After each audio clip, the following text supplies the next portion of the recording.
नमस्कार, हृदय से आपका स्वागत है। आज चर्चा करते हैं उन व्यक्तियों का जो स्वयं को प्रतिभाशाली और तेज तर्रार साबित कर लिया है, हजारों लाखों व्यक्तियों को पीछे छोड़ कर के, और उसने समाज में अच्छी सफलता पाई और पद पाया, नौकरी भी पा लिया।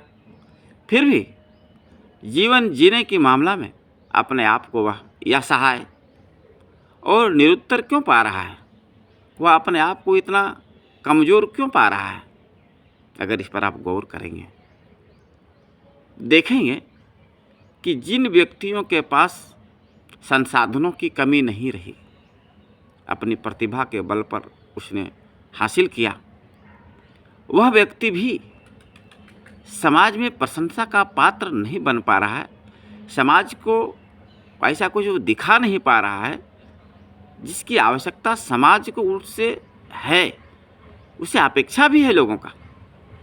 आप कहेंगे कि ऐसा कहाँ आपने देखा जो आप ऐसा बोल रहे हैं? आप देखिए, आप अगर कोई अच्छे शिक्षक हैं या आपके कोई परिजन या कोई शुभचिंतक, कोई शिक्षक हैं, उनकी प्रतिभा बहुत है, पर क्या जब वो पढ़ाने के लिए जाते हैं, उनका जो निर्धारित समय सीमा है, क्या वह 6 घंटा मन से पढ़ाते हैं? क्या एक इंजीनियरिंग का जो भी कुछ पेमेंट है उसे मिलता है, रोड बनाने का है, तो क्या वह रोड बनाने में कमीशन लेकर के कंप्रोमाइज़ भी कर लेता है क्या? क्या अगर कोई प्राइवेट सेक्टर में ही वह कोई कार्य की जिम्मेदारी लेकर रखा हुआ है, तो क्या वह समाज से प्रशंसा लेने में अपने आप को सक्षम पा रहा? इस जगह पर उसकी प्रतिभा कहाँ चली जाती है? आप पाएंगे कि जिन चीज़ों की अपेक्षा समाज के लोगों को उनसे है, वह उनमें नाम मात्र का भी नहीं है। फिर यह प्रतिभा किस काम का है? अगर यह प्रतिभा हमारे युवाओं में, हमारे नौजवानों में, हमारे बुजुर्गों में किसी काम का नहीं है, तो हमें आत्मचिंतन करना चाहिए।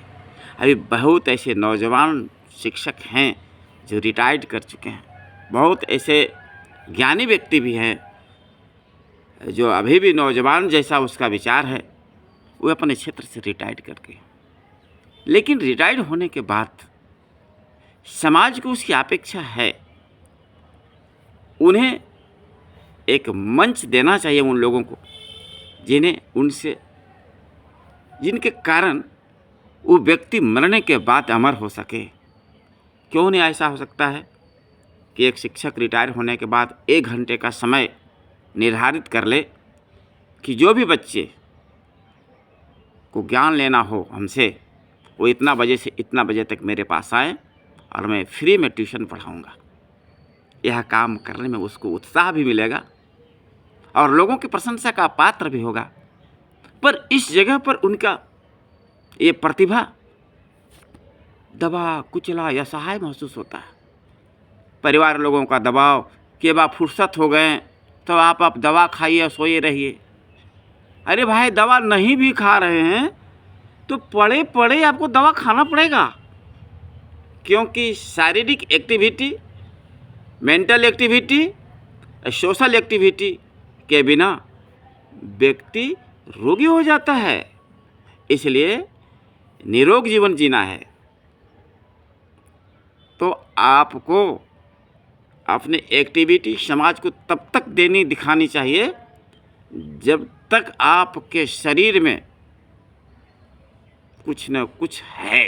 कुछ न कुछ का मतलब है जबकि आपके अंदर में अपने इंडियन कल्चर, मतलब सनातन संस्कृति की थोड़ी सी भी खुशबू आपके जीवन में आया है।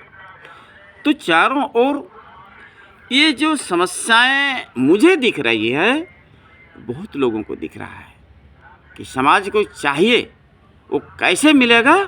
तो वह मिलेगा जब आप इंडियन कल्चर को अपनाएंगे। अर्थात 4 तरह के आश्रम हुए हैं। पहला आश्रम ब्रह्मचर्य आश्रम 25 साल तक, 25 से 50 साल तक गृहस्थ आश्रम, अपना आनंद में रहिए, कमाइए, लोगों का पोषण करिए, अपना भी उत्साह उमंग बढ़ने दीजिए। तीसरा है वानप्रस्थ आश्रम। वानप्रस्थ आश्रम अर्थात वन जाने वाला आश्रम। वन जानता है कौन? ऋषि लोग जाते थे, अर्थात हर घर के वह व्यक्ति जो समाज में ठोकरें खा करके, समाज में स्ट्रगल करके, संघर्ष करके और अपने आप को जो अनुसंधान किया, जो रिसर्च किया, जो ऋषि बना है, ज्ञान जितना पाया, वो अन्य लोगों को निःशुल्क देने की व्यवस्था बनाना चाहिए उन्हें। ऐसा तीसरी अवस्था में, और 75 साल के बाद में वो आता है कौन आश्रम? जिसे आप वृद्धाश्रम लोग कहते हैं, चाहे संन्यास आश्रम कहते हैं। उस समय आप कुछ नहीं कर सकते, उस समय आपको आराम की आवश्यकता पड़ेगी। हाथ में लाठी लग जाएगा, उसमें ना आपसे भजन कीर्तन होगा, ना या समाज का कोई काम हो सकेगा। चाह कर के भी जो सोचे हैं वो सोचा का सोचा ही रह जाता है। इसलिए संन्यास आश्रम के पहले हर व्यक्ति को अपनी प्रतिभा का लोहा समाज में मनाने का जो अवसर मिला है, इस मानव जीवन में, इस मानव जीवन का सदुपयोग कर लेना चाहिए। अगर आप चूक रहे हैं या आपके अंदर कोई ऐसी प्रतिभा है जो आप चाह रहे हैं कि आप अपने बाल बच्चे, अपने लोगों से आप जुड़े हैं, उन्हें दिए हैं, पर आपके लोग तो आपके हैं, पर अगर आप समाज से प्रतिष्ठा पाना चाहते हैं तो समाज को भी कुछ देना पड़ेगा। देखना पड़ेगा कोई ऐसा व्यक्ति है क्या जो व्यक्ति के पास 1 डिसमिल ज़मीन भी नहीं है और आपके पास 10-20 एकड़ ज़मीन है। देखना पड़ेगा कि कोई व्यक्ति के पास में ज्ञान का कोई भंडार नहीं है, आपके पास है तो कुछ देना, उसके पास बैठना पड़ेगा निस्वार्थ भाव से। यही सनातन संस्कृति है, यही इंडियन कल्चर है, यही मानवता का मूल है। और इसे आपके पास संजो करके रह करके जाना तो सबको है। आप ले दे करके अगर चले जाते हैं तो फिर किसी क्या कीमत है। अगर आपको यह वीडियो अच्छा लगे तो निश्चित रूप से अपने जीवन में धारण करने का प्रयास करिए, लाइक करिए, शेयर करिए और सब्सक्राइब भी कर सकते हैं। धन्यवाद।